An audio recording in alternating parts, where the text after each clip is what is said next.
अतः पृक्षामि संसिद्धिं योगिनां परमं गुरुं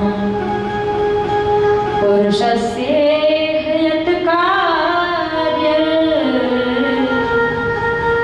प्रियमाणस्य सर्वथा। हे स्वामी, इस धरती पे, इस मृत्युलोक में जो जल्दी मरने वाला व्यक्ति है, उसकी मुक्ति का आप सरल उपाय बताइए, क्योंकि आने वाले समय में लोगों की बुद्धि खराब हो जाएगी।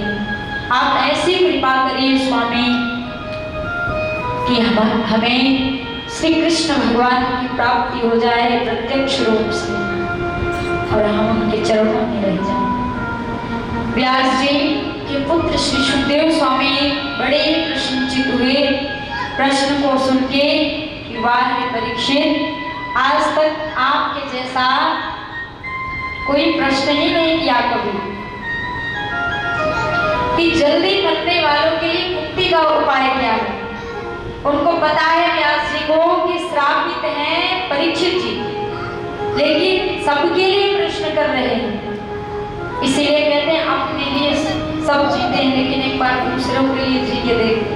अपना पेट सब भरते हैं, लेकिन दूसरे का पेट भर के देखो कितना आनंद आता है। क्या परीक्षित जी के अंदर स्वार्थ नहीं आ सकता था? उनके ऊपर इतनी विशेष कृपा ठाकुर जी की थी, लेकिन कलयुग ने जब सोने के मुकुट में बैठ गया तो उस समय परीक्षित जी ने एक संत का अपमान कर दिया। ये कलयुग अच्छे की बुद्धि खराब कर देता है, लेकिन यदि भगवान के चरणों से दूर नहीं हटते हो, भगवान के चरण में बैठे हो, तो ये कलयुग भी आपसे हार मान जाएगा, हाथ जोड़ के हट जाएगा। लेकिन जैसे भगवान के चरणों से आप दूसरे मार्ग में विचलित हुए, तो ये कलयुग आपको छोड़ेगा नहीं, क्योंकि ये इसीलिए आया है। आपने सुना है कि धर्म रूपी बैल के 4 चरण, दया, दान, पवित्रता, सत्यता। तो ये कलयुग नहीं चाहता कोई किसी पे दया दिखाए, कोई पवित्रता दिखाए, कोई दान करे, कोई सत्य बोले। वो चाहता ही नहीं कि अच्छा कार्य कोई कर ले। अच्छा, एक बात और है, पैसे कितने समय नींद नहीं आएगी, लेकिन भजन करने बैठ जाओ तो बड़ी नींद आती, माला करने बैठ जाओ तो बड़ी नींद आती। क्यों नींद आती? कलयुग कहता है कि भजन मत कर, मेरे साथ आ जा। उसको ये सब पसंद नहीं है, लेकिन हम हट कर लेंगे कि नहीं, हमें तो भगवान के चरणों से दूर जाना ही नहीं है। तो आप कहीं भी जाओ, किसी के संग रहो, कितनी बुरी से बुरी संगति के साथ आप रहो, कुछ होने वाला नहीं है आपके साथ। कोई कुछ नहीं बिगाड़ सकता, क्योंकि आपके साथ भगवान है। दिन रात आप हरे कृष्ण कर रहे हो, कलयुग दूर हट जाएगा आपसे। कहते हैं कि जहां काम तहां राम नहीं, जहां काम तहां राम नहीं, यानी जहां काम वासना है, जहां काम भाव है, जहां कलयुग है, वहां राम भगवान नहीं, और जहां राम भगवान है वहां कलयुग नहीं। देखिए, मेरे प्रभु माया और माया के कार्यों से सदैव अलग रहते हैं, और जहां परमात्मा है वहां कलयुग का हिम्मत नहीं है कि वहां पहुंच जाए। तो जिसके पास भगवान के नाम की माला है उसको कलयुग स्पर्श नहीं करेगा।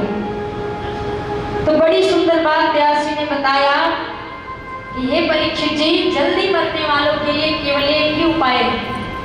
कौन सा?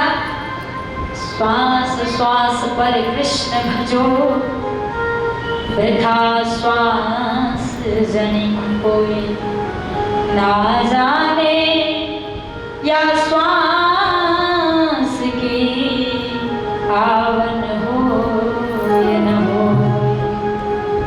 श्वास श्वास पर कृष्ण भजे, वृथा श्वास जनिक होए, ना जाने या श्वास की आवन होए न होए। हे परीक्षित जी, हम जितनी बार श्वास लेते हैं उतनी बार भगवान का नाम लो। इसका कोई भरोसा नहीं, कोई तारीख, कोई समय नहीं है कि श्वास लिए और बाहर किए दोबारा लौट के आए ना आए। हरी इच्छा उसी समय यदि भगवान का नाम आप ले लिए, जिह्वा पर नाम आ गया तो आपका निश्चित है कल्याण होगा, निश्चित है मुक्ति होगी। साधु संत दिन रात भजन करते हैं, क्यों? क्या उनको शौक लगा? ये एक हैबिट बनाते हैं, ये एक हैबिट बनाते हैं, उसके बगैर मन ना लगे।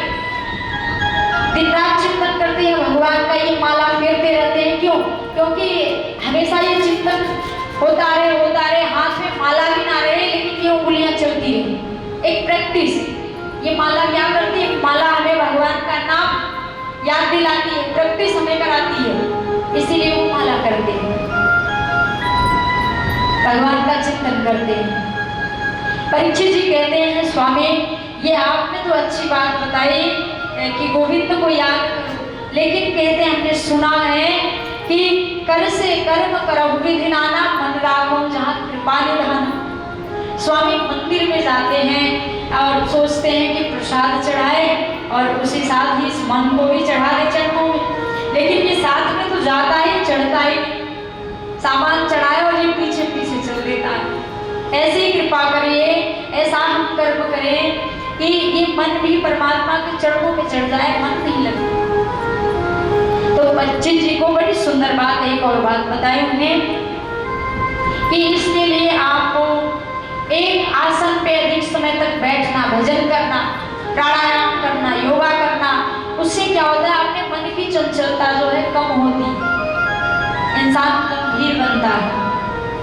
उन्होंने कहा प्रातः काल जगो, ब्रह्म मुहूर्त में स्नान करो, भगवान को स्नान कराओ, भोग लगाओ, भजन करो।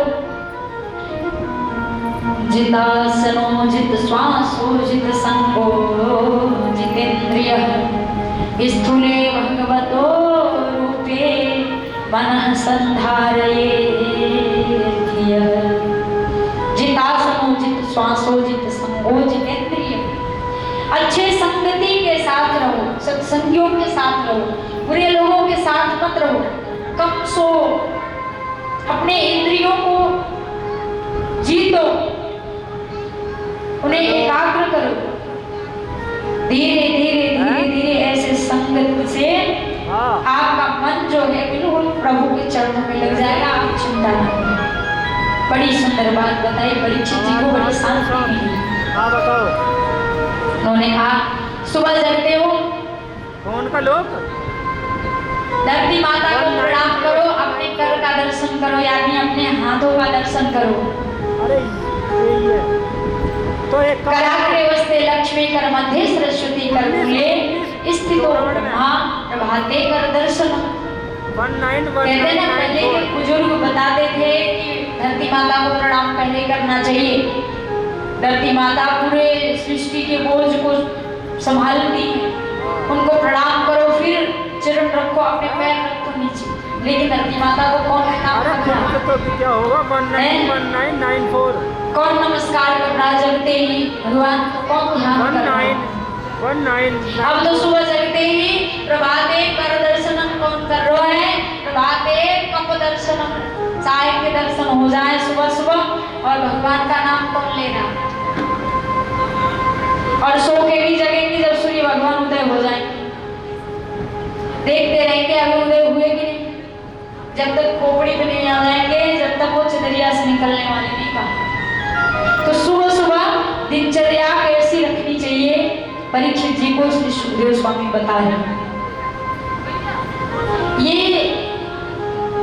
अपने माता पिता को भी अपने बच्चों को सुंदर संस्कार देना चाहिए कि बेटा सुबह जगो, स्नान करो, ज्यादा देर तक सोने मत दो, और ये आप ही उनको शिक्षा दे रहे हो, आप ही सुलाते हो, जब बच्चे बिगड़ते हैं, आप जगाओगे तो वो जगेगा, आप सुलाओगे तो सोएगा। आप क्या करते हो? ये कलयुग के बच्चे हैं, इनको कौन सिखाए, इनको कौन पढ़ाए, इनकी बुद्धि बेकार हो गई है।